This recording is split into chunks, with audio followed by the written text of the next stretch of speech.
भस्म हो जाता। तो आप मुझे इस कथा को श्रवण कराएं। उन पंडित जी ने, उन व्यास जी ने चंचुला को शिव महापुराण कथा श्रवण कराई। शिव महापुराण कथा श्रवण, और इतने भाव से, इतने प्रेम से मेरी मैयाओं चंचुला ने इस कथा को श्रवण किया कि जब इसका अंतिम समय आया, अपने प्राणों को त्यागा, तो इसे यम के दूत लेने नहीं आए, कैलाश से शिव के पार्षद, शिव के गण लेने के लिए, शिव के गण लेने के लिए लेकर कर चंचुला को कैलाश धाम लेकर कर। आज चंचुला भी एक देवांगना के तरह हो गई। और चंचुला की गति मेरी मैयाओं कितनी पापिन थी, इतने पाप किए, लेकिन एक शिव महापुराण के श्रवण के पुण्य प्रभाव से कैलाश धाम में गई और माता गोरा, माता पार्वती की सहचरी बनी, सेवक बनी। माता पार्वती भोलेनाथ की सेवा के लिए रोज माला बनाती, जल के पात्र साफ करती। आज ये चंचुला माता पार्वती की सेवा में कि भोलेनाथ संध्या पूजन पाठ करेंगे, उनके पात्र स्वयं साफ कर लाती। कभी भगवती माता पार्वती माला गूंथती, तो ये चंचुला भी भगवान भोलेनाथ के श्रृंगार की माला तैयार करती। आज एक दिन माता पार्वती ने चंचुला से कहा, चंचुले मैं तेरी भक्ति से बहुत प्रसन्न हूं, तेरी भक्ति से बहुत प्रसन्न हूं। आज तो मुझसे कुछ मांग, आज तो मुझसे कुछ मांग। बड़ी बढ़िया। चंचुला ने यहाँ पर माता पार्वती की प्रार्थना करी, बहुत प्यारी प्रार्थना, बड़ी सुंदर प्रार्थना। या देवी सर्वभूतेषु मातृरूपेण संस्थिता, नमस्तस्यै नमस्तस्यै नमस्तस्यै नमो नमः। जब बड़ी प्यारी स्तुति चंचुला ने करी, माता गौरा, माता पार्वती प्रसन्न हो गई। आज तो मुझसे कुछ वरदान मांग, कुछ आशीर्वाद मांग चंचू। आज चंचू ने कहा, मां अगर आप इतनी प्रसन्न हैं तो मुझे एक आशीर्वाद, एक वरदान, मैं आपसे एक बात जानना चाहती हूँ कि मैं तो यहाँ कैलाश धाम में आपके पास में मैं महादेव के दर्शन कर पाती हूँ, इस सुंदर कैलाश पर्वत को, कैलाश धाम को रोज देख पाती हूँ, आपकी चरण सेविका हूँ। मैं एक बात जानना चाहती हूँ कि मेरे जो पति वो कहाँ है, किस योनि में है, कैसे है। ये होती है पत्नी, ये होती है पत्नी। आज शरीर त्याग दिया, स्वयं कैलाश जाकर कर बैठी, लेकिन फिर भी अपने पति को नहीं बोली। माँ मेरे पति का किस योनि में। माता पार्वती ने देखा अपनी दिव्य दृष्टि से कि विंध्य पर्वत पर प्रेत बने हुए हैं, कि तुम्हारे पति तो प्रेत बने हुए हैं, विंध्य पर्वत पर है। चंचुला ने कहा, मैया अभी आपने मुझसे कहा था कोई वरदान मांग, आज मैं आपसे हाथ जोड़कर एक आशीर्वाद मांगती हूँ, आप मेरे पति को इस प्रेत योनि से मुक्ति दिला दो, मुक्त कर दो, इस प्रेत योनि से मुक्त कर दो। ये पत्नी मर गई, लेकिन पति का कल्याण के बारे में फिर भी सोच रही, उद्धार के बारे में फिर भी सोच रही ये पत्नी। माता पार्वती ने कहा, तुम इतनी प्यारी, इतनी अच्छी सेविका हो, अब मैंने तुमसे कहा कुछ मांग, और मैं ही अगर मना करूं तो उचित नहीं है, इसलिए तुमने मांगा है तो मैं तुम्हें दूंगी अवश्य। उसी समय माता पार्वती ने तुमरुग जी का ध्यान किया। तुमरुग जी वहां प्रकट हो गए, और तुमरुग जी जैसे नारद ऋषि है, उसी प्रकार से महादेव के भजन करने वाले तुमरुग ऋषि, तुमरुग जी महाराज, जिसे रात दिन मेरे मैयाओं नारद जी महाराज किनका नाम गाते हैं? नारायण नारायण नारायण नारायण। उसी प्रकार से तुमरुग जी महाराज रात दिन हर हर महादेव शिव शिव शिव शिव शिव शिव शिव शिव शिव शिव शिव शिव शिव शिव शिव रटते रहते, शिव का नाम लेते रहते, हर हर महादेव करते रहते हैं। ओम नमः शिवाय ओम नमः शिवाय का आज तुमरुग जी महाराज प्रकट हो गए, हाथ जोड़कर माता पार्वती के चरणों में प्रणाम किया। हाँ मैया, आज मुझे किस प्रकार, किस कारण, किस कार्य के लिए याद किया कि तुम बिंद पर्वत पर जाओ, और ये चंचुला का पति बिंदु वहां प्रेत बना हुआ है, उसे प्रेत योनि से मुक्ति देना, प्रेत योनि से। आज तुमरुग जी महाराज बड़े प्रसन्न हुए, मेरे तो भाग्य खुल गए, मेरे भाग्य खुल गए। माता पार्वती ने कहा कि जाओ वहां पर शिव महापुराण की गाथा, क्योंकि शिव महापुराण तुमरुग जी महाराज जैसी कोई नहीं। जिस प्रकार से भागवत महापुराण नारद जी जो गा सकते हैं वैसे कोई नहीं गा सकता, उसी प्रकार से शिव महापुराण जो तुमरुग जी महाराज गा सकते हैं वैसे कोई नहीं कह सकता, कोई नहीं गा सकता। तुमरुग जी महाराज ने चंचुला को लेकर कर विंध्य पर्वत पर पहुंच गए।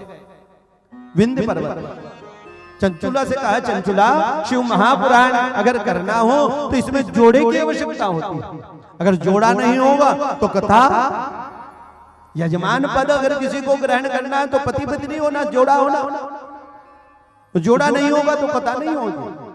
चंचुला कहने लगी, मैं कहां से जोड़ा, मेरे तो पति है नहीं और मैं बैठ नहीं सकती, किसको लेकर। तुम चंचुला तुम जानो कि मेरे तो एक ही है माता पार्वती। चंचुला दौड़ी दौड़ी माता पार्वती के पास आई, मां भगवती शिव महापुराण को श्रवण करने के लिए, सुनाने के लिए यजमान की आवश्यकता है, और यजमान तो मैं तो बन नहीं सकती। भैया एक आशीर्वाद और दीजिए कि शिव महापुराण के यजमान आप बन जाए, इससे शिव महापुराण के यजमान आप बन जाए।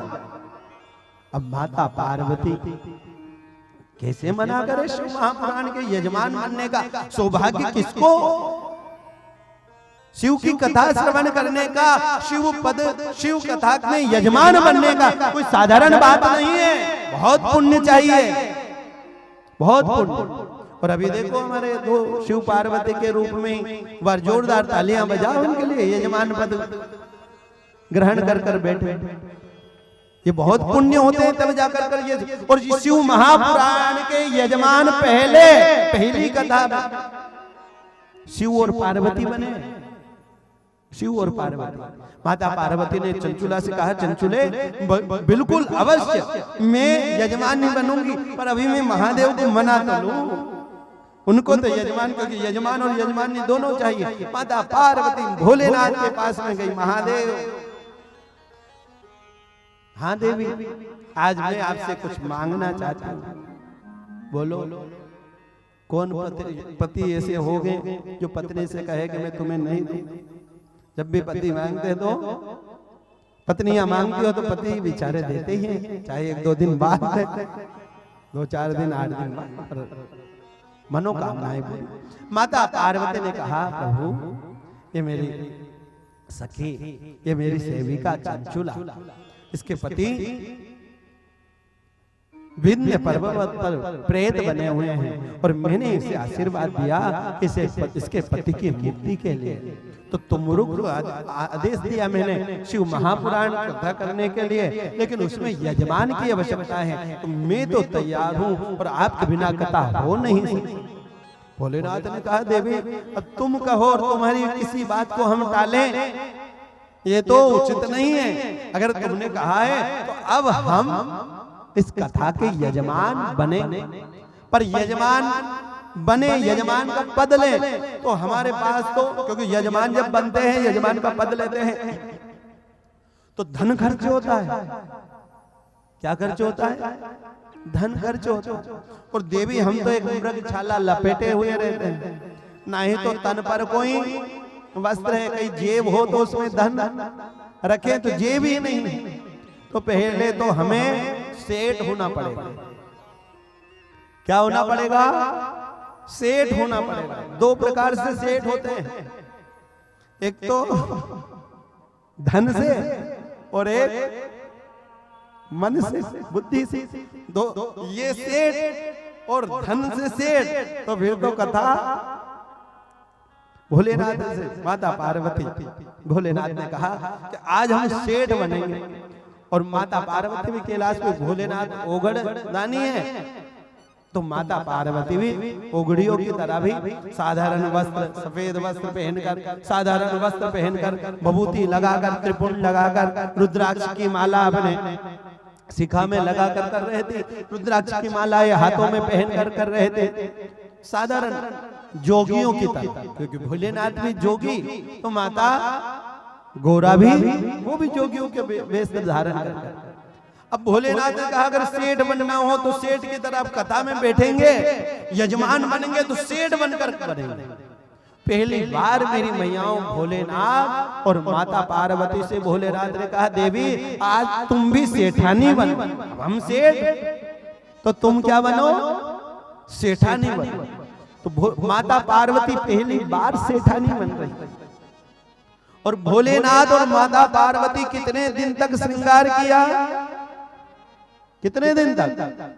16 दिन तक श्रृंगार किया भोलेनाथ ने भी और माता पार्वती ने भी। 16 और वही 16 दिन के मेरी मैयाओं माता पार्वती ने जो श्रृंगार किया था वो माताओं के 16 श्रृंगार हुए। तब से 16 श्रृंगार जो आप करती हो ये माता पार्वती ने पहली बार, तब से ये 16 श्रृंगार की प्रथा प्रारंभ। और भोलेनाथ ने जो 16 दिन तक श्रृंगार किए वो 16 संस्कार बने, जो आज भी जो 16 संस्कार होते हैं।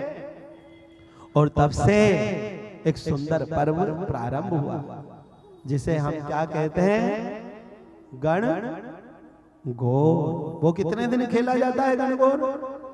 16 दिन का ही। ये 16 दिन जो श्रृंगार किए थे, इसलिए जब गणगौर मेरी मैया आप बनाती हो, गणगौर खेलती हो, गणगौर पूजा करती हो, तो यहाँ भोलेनाथ को रुद्राक्ष की नहीं अपितु जैकेट, कोट, धोती, गणगौर को जो श्रृंगार करते हैं वहां माता पार्वती और भोलेनाथ ही होते हैं। लेकिन यहाँ सेठ बनाया जाता है उन्हें, हीरे मोती माणिक की माला पहनाई जाती है, सुंदर पादुका मोचड़ियां सुंदर पहनाई जाती है, हाथ में सेठ ये डंडा लेकर चलते थे, इस भोलेनाथ के हाथ में डंडा दिया जाता है। और माता पार्वती ने भी 16 श्रृंगार 16 प्रकार के आभूषण पहनकर और सीधे विंध्य पर्वत पर आए। आज तुमरुक जी महाराज ने माता गौरा को, महादेव को देखकर कर प्रणाम किया कि आज तो मेरे भाग्य खुल गए, साक्षात महादेव और मेरी माता पार्वती स्वयं यजमान बनकर कर आए हैं। शिव की कथा और शिव ही यजमान बनकर कर बैठे। शिव की कथा शिव यजमान बनकर कथा प्रारंभ हुई। तुमरुक जी महाराज ने शिव महापुराण का महात्म्य ही गया कि वहीं पर वो प्रेत बिंदु सुंदर सुंदर सज धज कर मुंडों की माला, रुद्राक्ष की माला, पूरे शरीर में भस्म धारण किए हुए, चंद्र मस्तिष्क पर धारण किए हुए, मृग छाला लपेटे हुए, सुंदर उसके बदन से खुशबू आ रही है। सामने महादेव को, माता गौरा को देखा, साष्टांग प्रणाम किया और उस प्रेत योनि से मुक्त होकर कर कैलाश धाम को चला गया। हर हर हर महादेव। भोलेनाथ ने अपना गण अपना पार्षद बना लिया, अपना गण अपना पार्षद बना लिया। तो भोलेनाथ कितने कृपालु हैं, कितने दयालु हैं कि प्रेत को प्रेत योनि से मुक्ति देकर कर अपने धाम का अधिकारी बना दिया। इसलिए वो तो कहते हैं अरे बड़ा है कृपालु भोलेनाथ डमरू वाला, वो बड़ा है दयालु भोलेनाथ डमरू, है ना दयालु कृपालु भोलेनाथ। एक बार दोनों हाथ उठाकर कहो हर हर महादेव।